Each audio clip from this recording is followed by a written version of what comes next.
Hey people, welcome to the Whole Tip Daily. 1984 gets a lot of street cred when the buzz really should be directed towards A Brave New World. Now, that's what our English teachers should have made us read. It's a little inappropriate, so I get it, but it's kinda like 1984 was used as a red herring of sorts. Like, oh, look over here. This is what you have to watch out for, when that's not really what's happening at all. Crack that puppy open and your mind will be hella blown. Pretty much everything predicted in that sucker is going down right now IRL. Specifically, the rejection and straight up disgust of the family unit, encouraging prepubescent kids to sleep with other prepubescent kids, and highly discouraging monogamous relationships while promoting a promiscuous lifestyle. In other words, it's a fuckfest.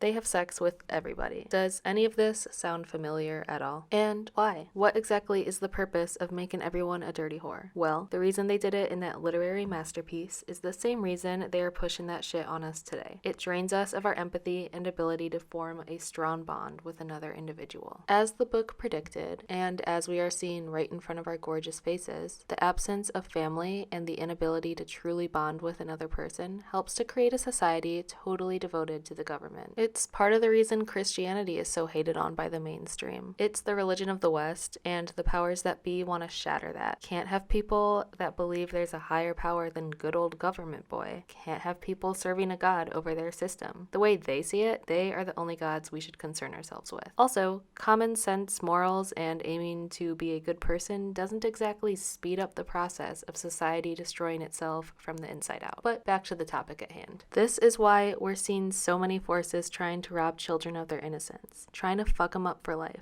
It has nothing to do with inclusion or whatever the hell the buzzword of the day is. It's all about taking a sledgehammer to someone's pair bonding and creating a brave new world. It's about making the population easier to control, to put it simply. Don't just take my word for it. Get you some of that hunky Huxley. Try and tell me that he's not spot on. There's also this clip I'm about to show you from an interview with Alan Watt. As you can tell by the hat, this guy knows what the fuck is up.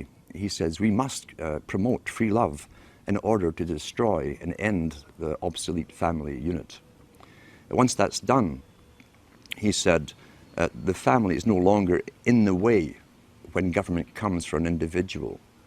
Each individual will be solely responsible to the government itself, and no family will stand up around them like a primitive tribe and defend them. At the same time, the foundations within the United States and Britain and elsewhere were funding what appeared to be far-left groups, communist groups. So much so, as I say, the Rees Commission went in to look into this from the 50s to find out why top capitalists who owned international corporations and banks, international banks, were putting up foundations to fund far-left groups. Well, we know now it was to literally destroy the old culture in order to bring in the new culture, the new society. So I don't mean to be that bitch who has no kids and then proceeds to pull parenting advice out of her ass. I'm just going off of what I wish my parents would have done when I was growing up. And shit wasn't even half as bad then as it is now. Seriously monitor and be cautious of the entertainment your kid is taking in. Entertainment is too generous of a word. It is straight up programming. Child-proof the devices, be aware of the shows they're watching, all that shit. When I was a teenager, pretty much all the shows I watched encouraged girls to be sluts. Now that's pretty mild compared to children's shows telling kids to cut their dicks off. You also need to talk to your own children when they're an appropriate age, of course, about sex. Talk about its importance, its purpose, what it does to your brain chemistry, and the consequences of sleeping around. Relying on strangers, government propaganda pushing goons to teach your kids about sex makes absolutely no frickin' sense. Less and less people are pairing up and starting families, and that's all according to their diabolical plan. Be a rebel, get married, and make healthy, well-adjusted kiddos. Well, that's it for today, guys. Thanks for watching, and be sure to like, share, and subscribe.